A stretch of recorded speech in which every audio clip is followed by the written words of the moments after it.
So what's up everyone? So ito mga kamitin, nandito tayo sa treehouse talk. So ang gagawin natin dito ay mayroon tayong railing dito na nasira dahil medyo ano na talaga, ah, tawag dito sa Bisaya ay gabok.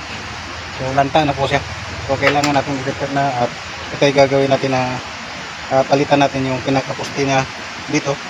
So ito yung pinaka-cap niya.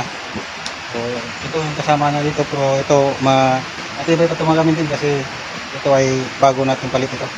So panoorin niyo po, hanggang dulo po ay ito ay gagawin natin, trabaho natin dito sa treehouse. So yan po mga gamitin, panoorin niyo po hanggang dulo.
So, ito na po mga gamitin yung gawa natin. So, yan po.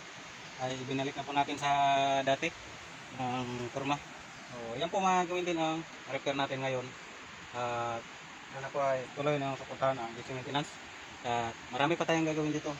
At sana po ay tuloy ang suporta. Maraming salamat DC Maintenance po. Magandang araw po.